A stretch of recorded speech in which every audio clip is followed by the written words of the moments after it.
So with that said, the requirements management product is, while we call it a product, it's an add-on or bolt-on to the Innovator platform, and it's part of the subscription model that we have here. So what that means is you have to be a licensed subscription user. This is not one of the open source options. So hopefully everyone's a subscriber. If you're not, hopefully you will be soon. So, and as far as the installation goes, once you have your license, typically this is something your admin would deal with if you're in a production environment.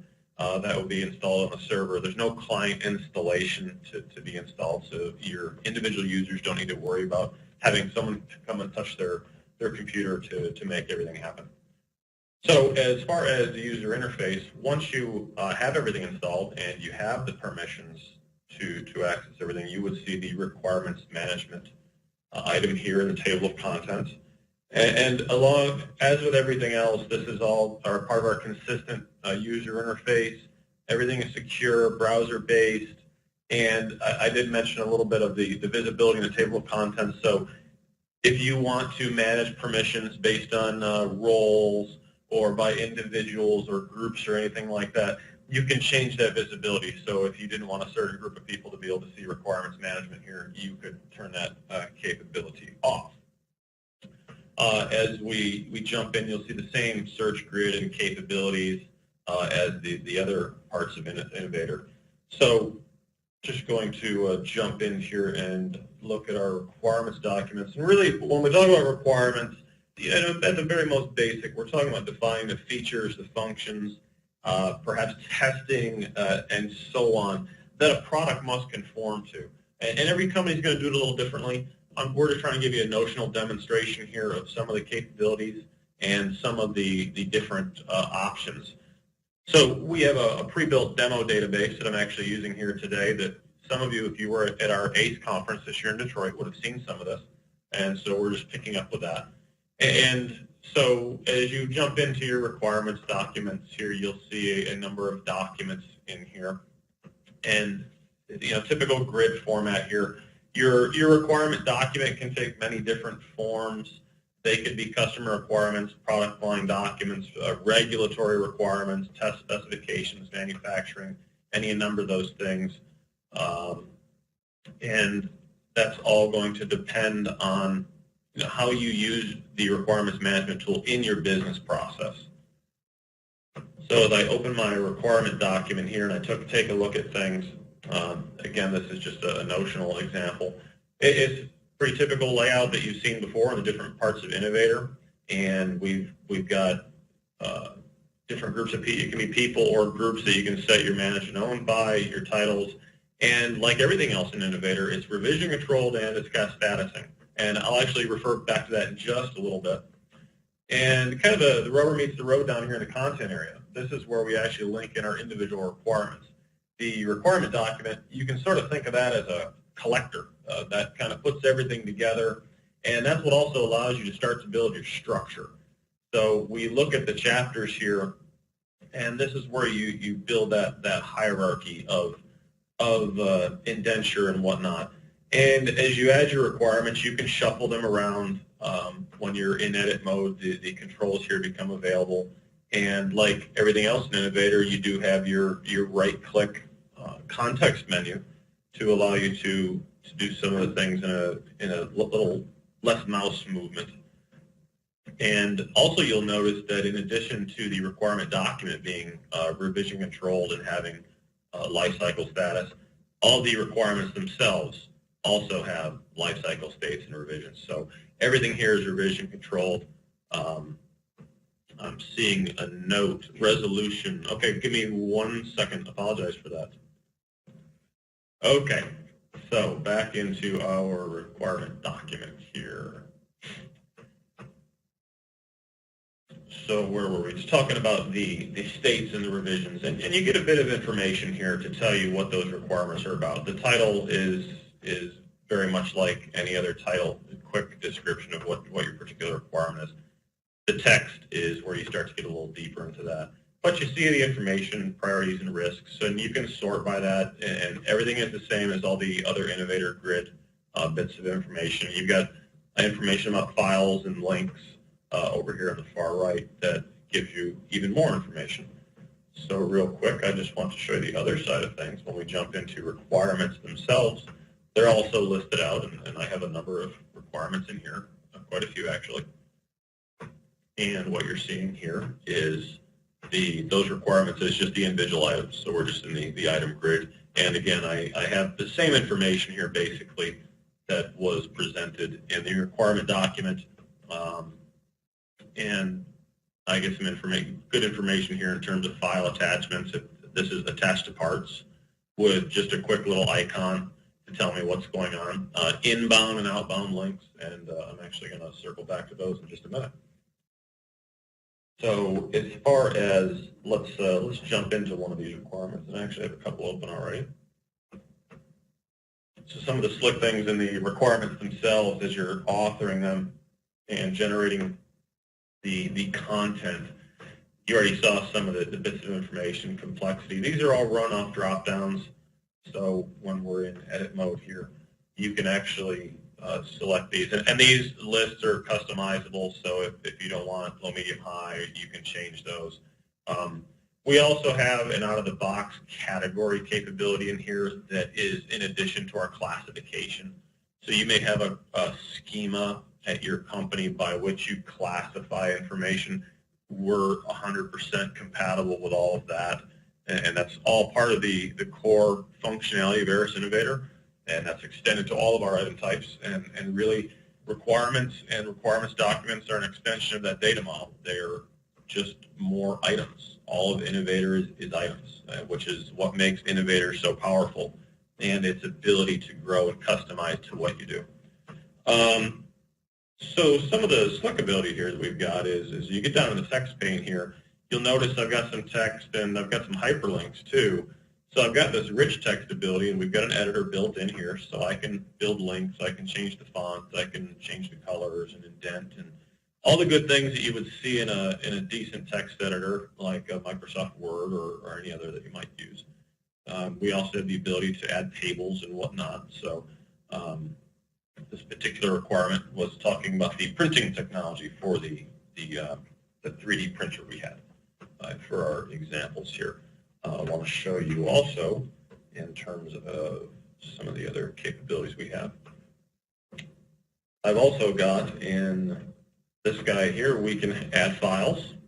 So talking about our links, I can drop in my file here, and hey, I want it to look nice. I want this might be a concept sketch. It might be a rendering from your design team or something to that effect. A few different ways you could do some things depending on how your company works. Maybe it's a rendering from the customer. Any of those things that you might want to have attached and be able to take a look at things. And I've got another requirement that I already pre-opened. So this is an area where growing on that related parts, you can also put in external links here. So this is to just a hyperlink and to a little fake website, just to give you an idea.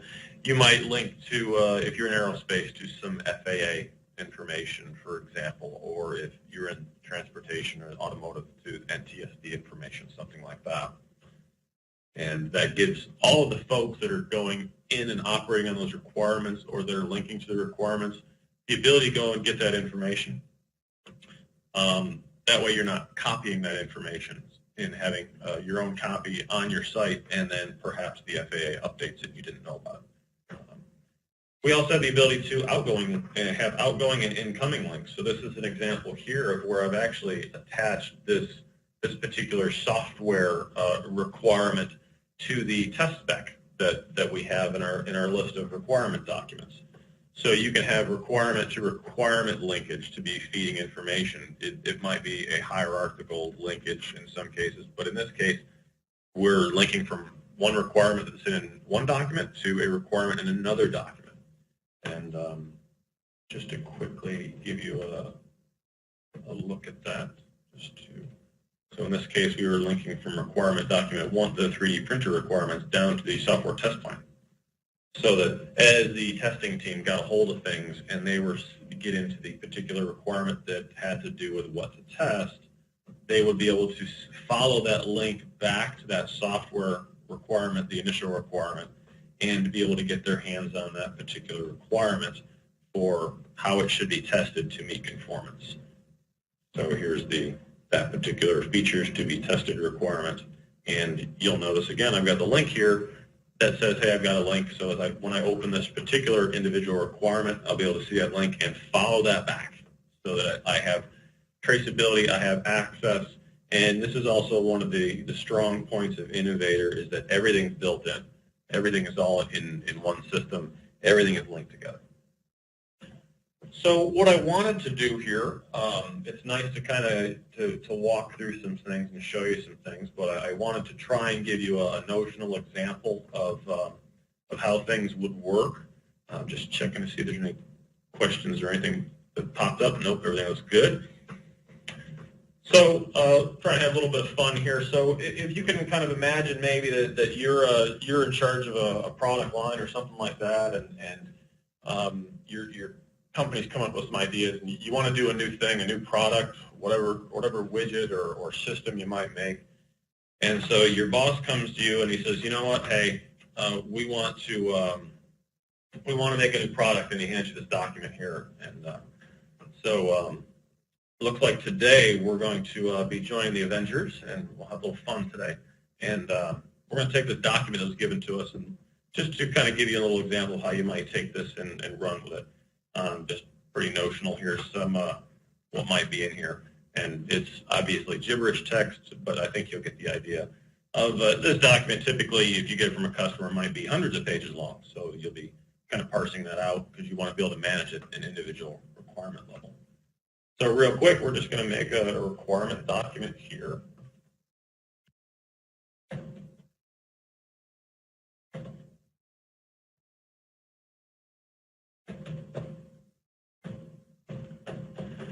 So when I bring that guy in, I can give it a description.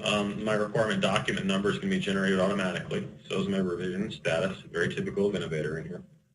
So when I determine who this is managed by, I can either type it in if I know the information, or if I want to go in and do a search, like my typical Innovator capabilities, I can put in the information I have. So there we go. And we have that document in there. So let's go and attach that document, because that came from my customer. I want to keep my hands on that guy and be able to refer back to that over time. So I can just go in and pick it from whatever folder I have it stored in, and I can make the attachment. Boom, now it's attached to our requirement document. Let's give this guy a save. And at this point, hey, we've got a requirement document, but we don't have any content in there. I'm just keeping an eye out I see a question here. Does link into parts? Is it possible to link to requirements to attributes or properties of parts? No, we don't link at that granular level, but that's not to say you couldn't with the way Innovator works. But an individual property, not so much. You'd have to kind of come up with a customized property to allow that type of linkage. And so as you're building your content in here, this is now where basically you start authoring your requirements. And so I can actually add a couple of requirements just by adding the relationship. And you notice that they're blank. That's okay. What we're going to do is just drop in a couple to give you an idea. So if we're part of the Avengers or S.H.I.E.L.D. or something, yeah, I watched Avengers last week, so it's kind of on my head. So I want to make sure my new Iron Man suit has survivability, and I want to make sure I've got this fancy AI, artificial intelligence, and Iron Man is cool because he can fly. So we're going to have some requirements for propulsion. So right there, if I'm just starting to author my requirements, if maybe you're an R&D type person, or maybe even at the marketing level, you can just start roughing these requirements out. Now, one note, I did turn off the requirement for priority risk and the completion just because so I could do this a little faster. Out of the box, we have those as required. It's just a matter of flipping a flag to make them not required. So I've got these guys in here now, so I can actually save this requirement document again And when I do that, it's actually going to go through and update all these individual requirements that I put in and give them the next requirement number in line. So it's using the standard innovator ability to use sequences, and that's all user definable. So maybe if you don't want it to be REQ or you want to have a different numbering schema, that's all user customizable. So I can now, as maybe this is kind of where it hands off to someone starting to get into a little more details, and you're getting more into your product line engineering type folks. I think I see a question. I'm trying to break real quick. I really can't selectively show or hide, so I think what you are referring to here is maybe I want to hide this particular requirement from someone. No, however, you could probably take and use a show hide capability using your using categorization and or classification and build a custom set of permissions and viewing from that. So I hope that helps. And I see another note here about categorizing by program product. Absolutely. And that just depends on how you establish your categorization, how you establish your classification.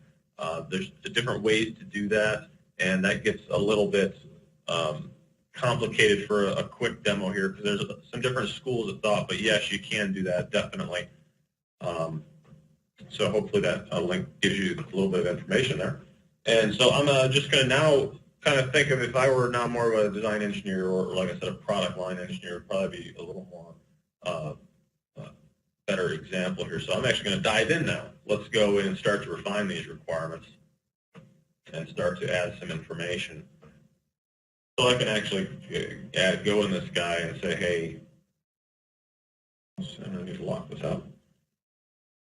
So now I can jump in here and say, well, geez, I'm concerned about things like durability. I'm concerned about things like strength. I'm concerned about things like my offensive systems, because that's what makes Iron Man cool. So, and my spelling. I am an engineer. If it weren't for spell checker, I'd be in a lot of trouble. And this is where I can go in and start to put in my complexity. Well, this is going to be pretty complex, and there's some risks involved here. So filling that information in, I can start to link to my different requirements and adding links if necessary. And then I'm going to also just say, all right, well, hey, geez, now that I've done that, I've added a bunch of information. I've also decided that geez, I think I need another requirement in here to better give me some information. So I'm going to add another requirement here to the list. Make this a little bigger for you. So this is an area we want to get deeper into that offensive systems. And also, so I can now, I want that to be a child of that survivability. So I can move that up and down. Like I mentioned, we've got the different abilities here to move up and down and left and right. And the left and right really isn't a move so much as it is an indent. So now this guy is indented. So it now becomes a child in terms of the relationship that we have built in the background of Innovator. And I can give a quick save to this guy. It's now going to, just like we did before, it's going to give it a requirement number. I can now go into that guy and I can give some information. I can fill that out and continue to add that content, whatever it needs to be, make the links and whatnot. So perhaps along the way, one of the things that you've got a project plan. So you've gone in and you've made all of these requirements and you've got that information. So if you are managing your projects in Innovator also, maybe you've got so we've got a number of projects here that we had with our demo from ACE that have to do with our 3D printer. And you can see it's got some phases, some milestone completions to give you ideas of how things are going. Pretty typical project management, very much like a Microsoft project or similar type capability there. And if I open up my project here, perhaps I've got my document requirements here. It was a task. It was assigned to Tony Stark. So he went and did all that. All that work's been done now.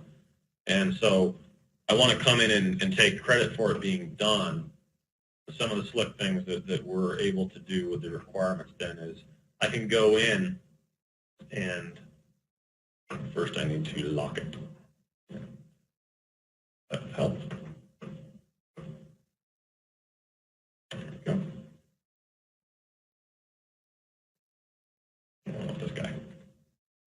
And I want to view and edit it. So I could go in and add some comments in here, but what I really want to show you is the ability to add this deliverable. So I can make a relationship here of my deliverable.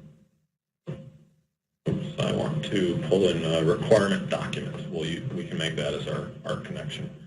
So here's our new requirement document we built. I'm going to make that connection to this particular activity that we had in this project, and I'm going to say, hey, I'm done, 100% done here, and now I can update my project. And so if you're using the project management capability, that's just another nice ability we have within Innovator. Quickly, as we're kind of getting a little close on time, time flies when you're having fun. Some of the other abilities with requirements also is that I can go in and, if I take a look at my document here, they have life cycles. So this is the life cycle that we have defined currently for requirements. Just like everything else in Innovator, you can define your own life cycle. This was, again, a conceptual idea that we try to build to give all you guys some examples of how you might want to use the abilities. But also, if we take a look at our change management, we can go ahead and take a look at an ECO, for example, and we could be bringing these changes. We can add the requirements as as affected items to a change. And this also, in terms of having our change options here, this also has workflow ability to go with those life cycles, which is one of the other strengths of Innovator, that we have the life cycle and the workflow that work hand in hand together. So I can run this through this particular workflow of having planning on the change, reviews, or drafting these changes and whatnot. And different businesses are going to have different things set up in different ways. So some of the things that we have in terms of our change management ability, we've got a simple change package. We have an express change package, and also we have the CM2 compliant with the ECN, ECR, and PR. So we've got different flavors that we have out of the box. A lot of our customers will tweak those to fit your business processes. And that's really a lot of what we're trying to do, is give you the ability to tweak for your particular business processes. So you're working through your requirements, and you've been checking off the items in your project plan. You might want to say, well, geez, where's my status on this? So let me take a look at my requirements by priority. So we've got reporting capabilities also. And so I can get a quick report to see my requirements by priority. And, hey, they're still in draft, and this is where you go knock on someone's door and, hey, we're trying to keep an eye on things for this particular requirement. And import, export, and format supported. That was the $10,000 question I was expecting. The import-export capability is, so let me, real quick, I'm just going to close the loop on reporting here. We've got out-of-the-box XSLT reports that I just showed you. You can customize those and create an indefinite number of reports that you might need. We also support Microsoft reporting services, and and we also have a new self-service reporting capability that's going to be pretty exciting. Those allow you to start to make much more complex reports. Reporting services, for example, if you wanted to format a report and have it dump that information in an elegant way into Microsoft Word in a format that you might give to a business leader instead of a simple table, for example. The question about import-export, we currently have a couple different abilities. Because we're built on XML, what we call AML, and I actually opened something here for you ahead of time. So when I actually run I wrote a quick AML script, very simple here, and I can just run it. You see the return down here. You'll notice some of the information here. So I've got keyed name and revisions and the different bits of information, the properties that you saw. So one of the abilities we have is if I have, for example, an Excel file, that's very easy for me to take an Excel or a tabular data file and make an importer to be able to read that and format it properly into an AML string to import with. So we can use any type of standard information. You could build custom integrators for if you had a non-standard. A lot of people want to pull from perhaps Microsoft Word in a parsing situation. While it's very possible, especially with the new Word being XML-based, the challenge is making sure the formatting is consistent. Very doable. We definitely support that. It would just be the matter of basically having a preprocessor, if you will, that would generate the AML script. What we do have currently out of the box is we do have we have our batch loader that we use that we can actually move data into that to use that to maybe bring in requirements if you were migrating off of an old system or if you just use Excel like a lot of customers do. We also, because everything we have an open capability, anything with any type of standard or open API we can integrate with. We do have some partners that have integration with Doors, for example, that we could leverage that. And really integration with Doors, another popular package out there, is it sits on the RecIF standard. It's another XML standard. So there's some ability there. And hopefully I answered that question. I think I'm seeing another question about connect requirements to the relevant test cases on a part. Yeah, that's very doable. One thing I didn't get a chance to, since we're a little tight on time here, it's very straightforward to now if you were kind of on the back end and you were wrapping things up and you said, hey, have I met my requirements? This is where you can go into your part and now attach your requirement to it to be able to say that, all right, this part is what achieves said requirement. So this is our MakerBot example. And in our relationship tabs down here, this particular part achieves these requirements. And just like you saw me a little ago making attaching relationships, this would just be where you attach that relationship to those requirements or requirement documents. So a number of different ways that you could potentially do that suits your business process. And hopefully that answers that question. We are a little tight on time, but I think I will call it kind of closed there and ask if there's any other questions that I can answer.